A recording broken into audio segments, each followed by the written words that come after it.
Welcome to the intricate and fascinating realm of Victorian fashion, a world where women wore not merely dresses but elaborate structures, garments that transcended the definition of clothing and stood as remarkable feats of engineering. Beneath layers of lace and steel, these outfits presented daily challenges that most modern individuals can scarcely fathom. Imagine being enveloped in yards of fabric, tightly laced into a corset that constricted your waist and restricted your ability to breathe. Picture walking through hallways with skirts that stretched nearly 6 feet wide. Every step had to be meticulously calculated, and sitting down required a strategic plan. Throughout this demanding ordeal, women were expected to maintain an appearance of effortless grace. One of the most pressing questions that arises regarding such an elaborate attire is, how did Victorian women manage their bathroom breaks while adorned in towering tulle and steel? To understand this conundrum, we must first explore a typical day in the life of a Victorian woman, beginning with the process of getting dressed, a ritual far more complicated than simply donning a gown. The first layer was a thin linen shift, worn next to the skin to serve as a protective barrier for the more delicate outer garments, keeping them clean from perspiration and daily wear. This layer was not merely practical, it was essential, as washing delicate fabrics was no small task and was not done frequently. Next came the corset, the hallmark of Victorian fashion, tightly laced and reinforced with stays to create a dramatically narrow waist and elegantly shaped torso. Some women were so accustomed to wearing corsets tightly laced that their rib cages adapted to this pressure, making deep breaths a rarity. Following the corset, layer upon layer of petticoats were added. These were not merely for warmth or modesty, they contribute to the volume of the dress, creating that distinctive bell-shaped silhouette. Some women wore 5, 6, or even 7 layers, each one increasing bulk and complicating movement. However, the pièce de résistance of this ensemble was the crinoline, a structural frame composed of steel hoops connected by fabric tapes designed to hold the dress in that iconic flared shape. At its largest, a crinoline could extend up to 6 feet in diameter, presenting a significant challenge when navigating through doorways or attempting to sit down. The sheer expansiveness of these garments necessitated certain adaptations in furniture design, leading to the creation of chairs without arms, specially widened benches, and dining tables designed with extra space, all to accommodate these elaborate dresses and allow women to sit without collapsing their fashionable structures.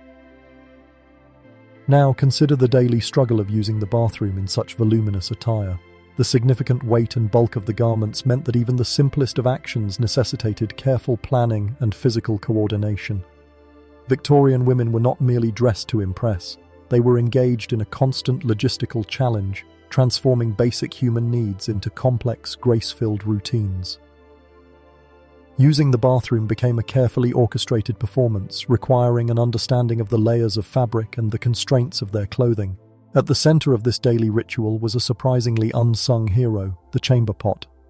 These were not crude containers hidden under beds, rather they were thoughtfully designed, especially for women navigating their elaborate clothing.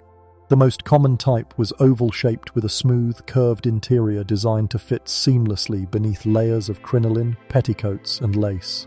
Higher-end versions even featured tight-fitting lids, not only to contain odors but also to signal to household staff when they needed to be emptied, all without the need for a word to be spoken.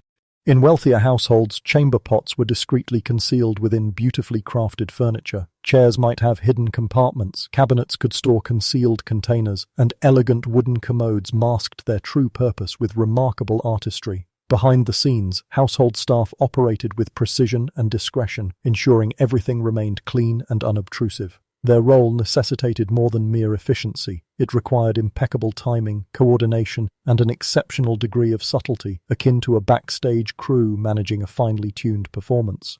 When faced with the need to relieve themselves, women could not simply lift their skirts and proceed. We are talking about the weight of 20 pounds of fabric along with the rigid structure of steel hoops. A technique that blended choreography with mechanical understanding was essential. The key was positioning. The chamber pot would be carefully positioned beneath the layers, and through subtle adjustments of the body and strategic management of fabrics, the entire process could be completed without disrobing, a masterful dance of posture control and balance.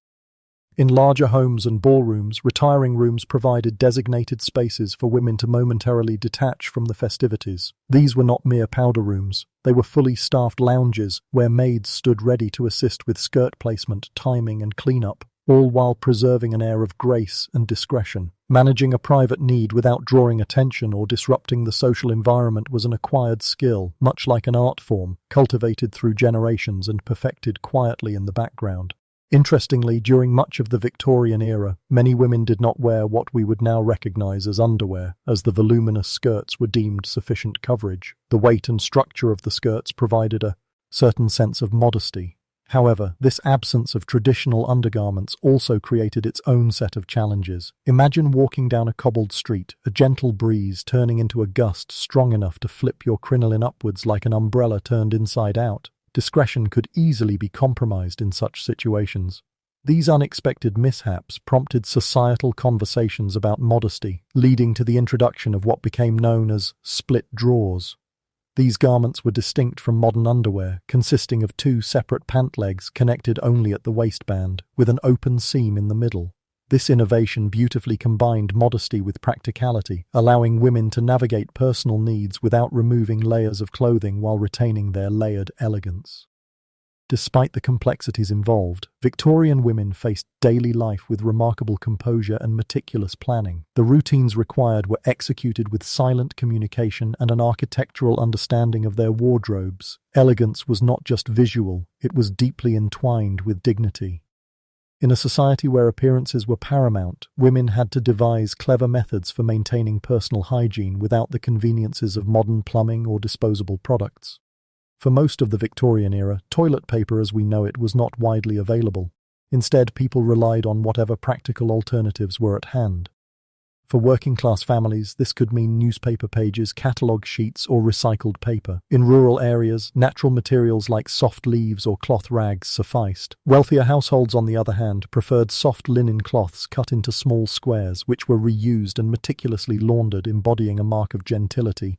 Laundry itself was no trivial task. Victorian dresses were grand and intricately layered, composed of delicate fabrics that could not withstand frequent washing. While outer garments were typically maintained through brushing, airing, and powders to absorb oils and odors, inner garments like linen shifts and split drawers were washed more regularly, acting as protective layers for the expensive dresses worn above. Menstruation presented a further challenge for Victorian women, who had to navigate their monthly cycles without the benefit of modern sanitary products while contained within corsets and layers of fabric.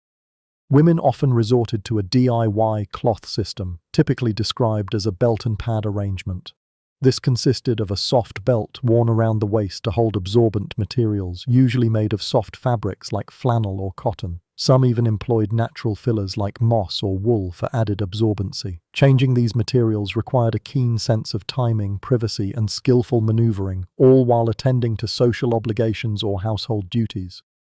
This entire system of managing personal needs revealed the silent cooperation and learned techniques passed down from mothers to daughters. The entire household was structured to accommodate these discrete necessities, maintaining the veneer of polite society while allowing women to uphold their dignity. Every day, Victorian women carried themselves with a quiet strength, exhibiting elegance and poise while navigating the hidden complexities of their layered fashion. In this remarkable intersection of social expectation, personal care, and practical ingenuity, they transformed what might seem like the mundane into a remarkable testament of endurance and sophistication.